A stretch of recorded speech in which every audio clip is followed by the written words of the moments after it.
Hello students, हम लोग पढ़ते पढ़ते अपने कोर्स को कंप्लीट करने की काफ़ी करीब आ गए हैं और दूसरी पुस्तक भी लगभग समाप्त होने की कगार पर आ चुकी है।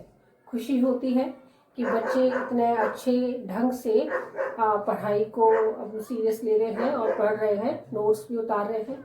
कुछ बच्चों के नोट्स मैंने देखे हैं और उन्होंने पूरा कंप्लीट किया है, साइन भी किए हैं कॉपी पे, अच्छा लगता है।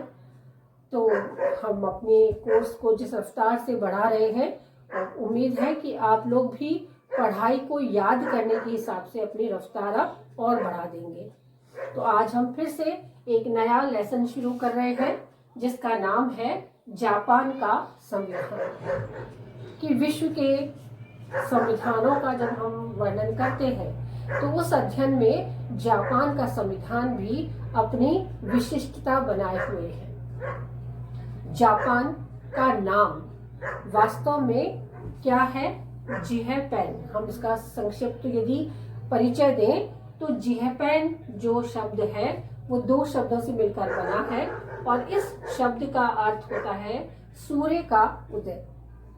जापान की विशिष्टता रही है कि वहां पर सूर्य जब उगता है तो सबसे पहली किरण जापान में ही दर्शन देती है और इसीलिए जापान को सूर्य उदय का देश भी कहा जाता है। जापान को यदि हम और जाने तो जापान वह राष्ट्र है जो छोटा है लेकिन अपनी दृढ़ इच्छा शक्ति, अपनी बेहतर तकनीक, अपनी बेहतर कार्यशीलता को बताकर विश्व में नंबर 1 टेक्नोलॉजी के नाम पर, यदि टेक्नोलॉजी की जब बात होती है और जापान की टेक्नोलॉजी है यदि किसी कार्य को पूर्ण करने में, तो उसमें पूर्णता नजर आती है और एक संतुष्टि नजर आती है कि जापान का ये तकनीक है तो कहीं भी इसमें कोई परेशानी वाली बात नहीं है, बल्कि ये बेहतर टेक्नोलॉजी में से एक है।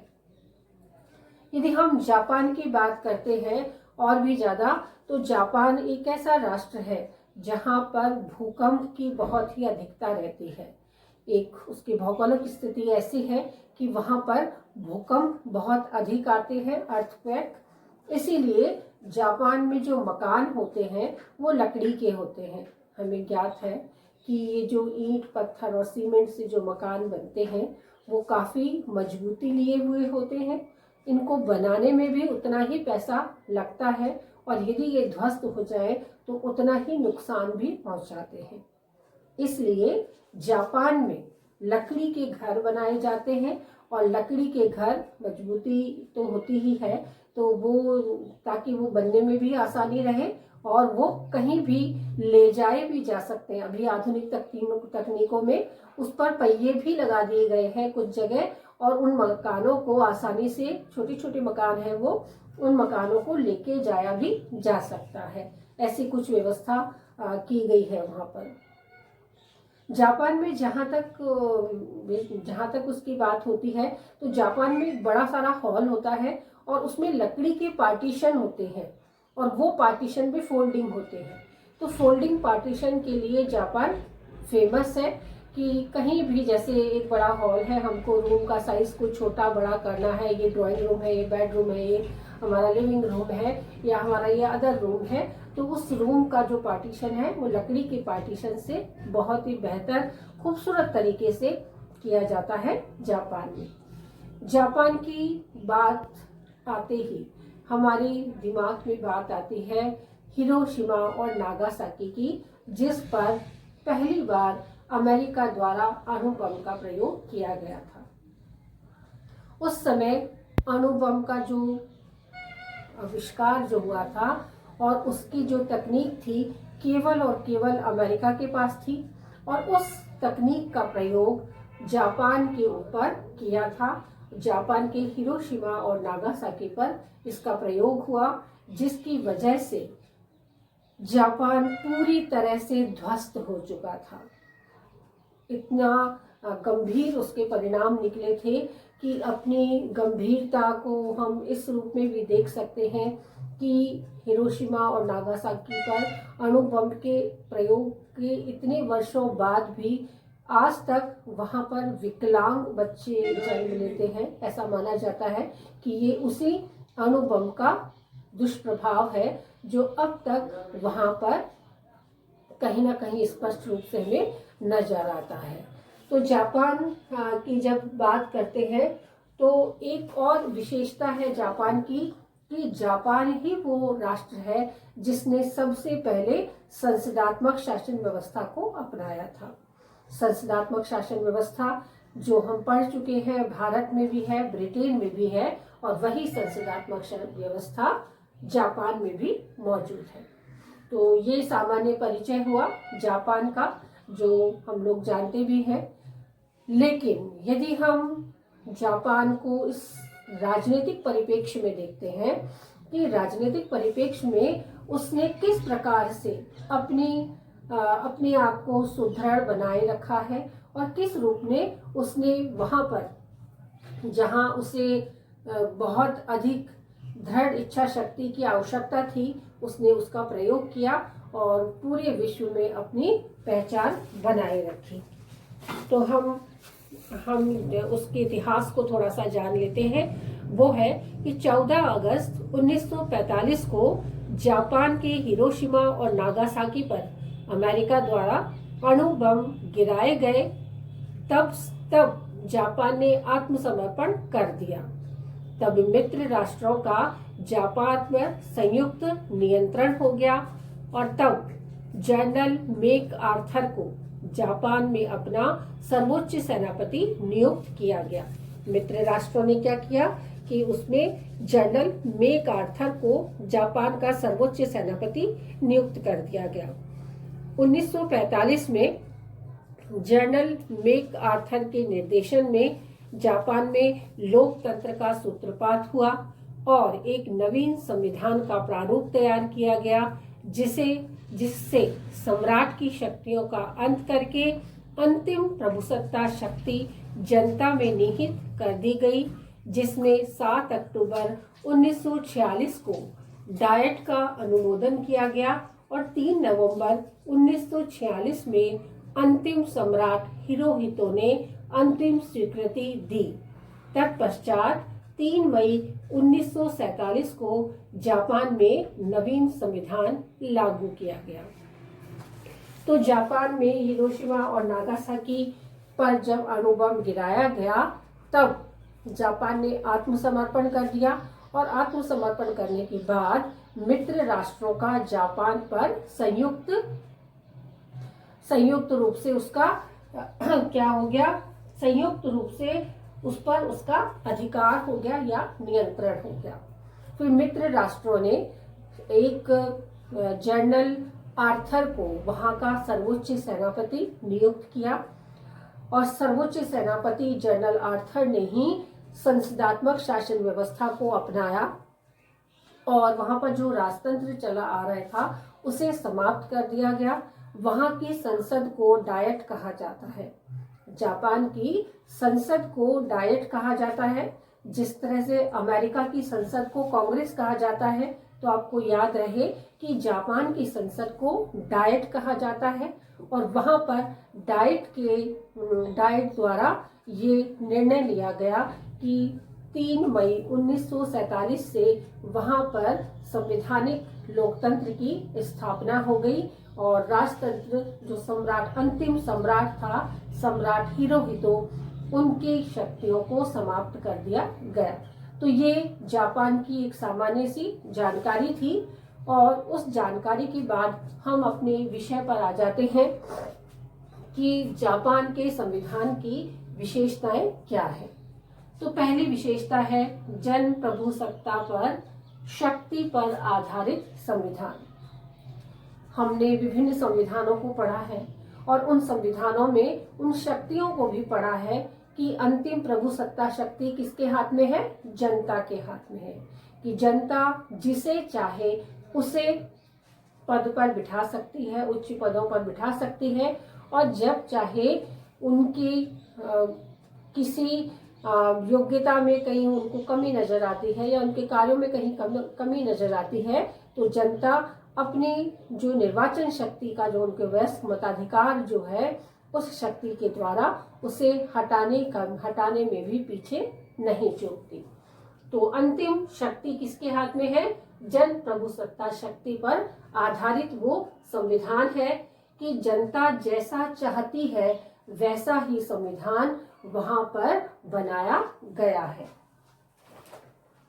नवीन संविधान कहा जाता है जापान के इस संविधान को।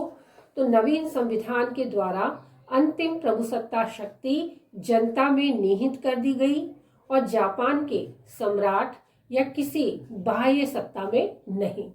जापान के संविधान की प्रस्तावना में लिखित है कि हम जापान के नागरिक राष्ट्रीय डाइट में निर्वाचित अपने प्रतिनिधियों के द्वारा कार्य करते हुए यह घोषणा करते हैं कि प्रभुसत्ता शक्ति जनता के हाथों में है और हम इस संविधान को स्थापित करते हैं।